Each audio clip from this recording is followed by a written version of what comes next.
Hey, what's going on YouTube? Alabama Reloader here. So finally got around to shooting the rest of those Hornady 160 grain. These guys right here.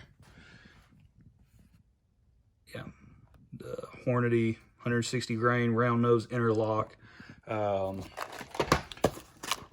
Super traditional style of bullet. Right, this is more like your 6.5 Swede stuff, that type of projectile. But Hornady has load data for this in the 6.5 Creedmoor. So I just wanted to check it out, see if we could get it to shoot halfway worth of flip in this guy. That's the Savage 110 Tactical 6.5 Creedmoor. On top, I've got an Athlon Optics. Crap, I don't know. I can't remember which one that is. Talos. Yep, Talos BTR 4-14 by 44. It's a first focal plane. That's, I think I paid maybe $279 for that one. It's their budget first focal plane scope. But yeah, pretty sweet setup here. Look at that friggin' hammer of a bolt knob you got. You can knock somebody out with it when you run out of ammo. Super sweet setup. And let's see, you got the threaded barrel, all that fun stuff. So I finally got around to shooting the rest of those groups. And look at what we have here, boys and girls. So that was when I was getting, basically dialed in, trying to get on the box way back when I did my first round. And then I shot the next 3 groups. And basically that was all I had time for. So I needed to come back and finish out the remainder of the groups. These guys, that one's right at, it's like 0.9. That one's just over an inch. This one comes in under a ½ inch, so super promising.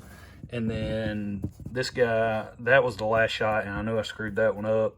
So that's 3 in one hole, essentially. And then you got your 4th, and then the 5th shot, and I knew I pulled that. It was a crappy shot altogether. Here's another good group. This one kind of dropped a couple right down here. Let's see. And then these guys, I want to say, I think it's between this one and this one. Those are the 2 largest group sizes. That one measures just over an inch. Same thing with that one, slightly larger. And then these 2 down here, that one measures under a ½ inch. These 2, that one and that one, are both under a ½ inch. So with that one being close, and of course that one would have been super awesome if we wouldn't have screwed up, pulled that shot. But either way, whatever, who cares? That's real life. You're not going to be locked into a rest out there in the woods when you deer hunt, which is what this load is geared towards. So obviously really good point of impact performance.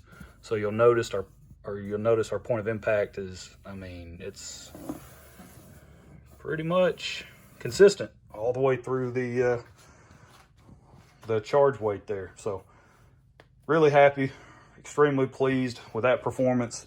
So luckily I've got 50 more of these, so there's 100 in a box. I think these guys are, depends on where you find them. I think they normally go about $40 for a box of 100. So 40 cents a round, which is actually not super cheap. I think I might have paid $37. It might have been $36.99. I can't remember. Either way, 37 cents a round is actually not extremely cheap, but when, that's pretty good performance. I was not expecting that performance. I'm just going to be honest. I wasn't expecting it to perform that well. Velocity's on the low end, so it's definitely not something that I would hunt with out past, a couple 100 yards. Your velocity on this guy is relatively low. At that point, it's more of like a 6.5 Grendel type velocities, so fairly low. And I know you can push your Grendel to have some decent velocities, but that's why I would choose the Creedmoor over the Grendel, is simply for the velocity factor that you can get, and you can shoot heavier bullets, i.e. 160 grains. So So there's that. Yeah, extremely pumped, super happy. Now I've got let's see, I got to get the Starline brass resized, deprimed.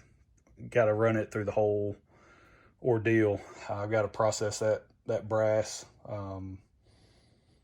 It's 50 pieces of the Starline small rifle primer brass for 6.5 Creedmoor. So I'll get it situated, and then I don't really know which bullet we're gonna go with next. We may go from one extreme to the other. We may go from 160 down to maybe the 120s, or maybe the Nosler, the 125s. So go from one end of the spectrum to the other, see how they perform. Well, we've got a lot of, obviously we've got a lot of stuff to test here. And then these guys, these Sierras are hanging out in the back. So yeah, so we'll go from the heaviest down to the lightest and everywhere in between and see how it performs.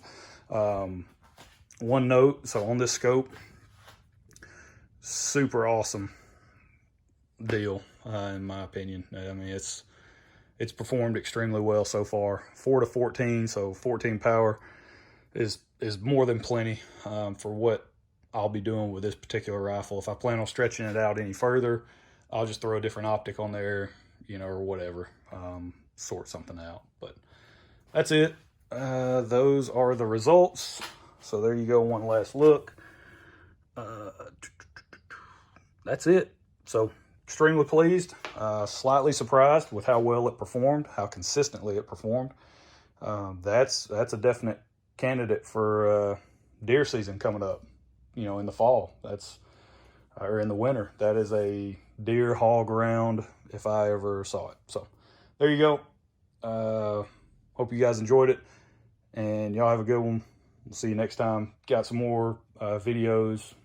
Hopefully it's going to be following this one. I'm trying to get a lot of stuff uploaded to give y'all plenty to watch while you're sitting at home, quarantined, not doing anything, not going anywhere. So there you go. Yeah, y'all have a good one.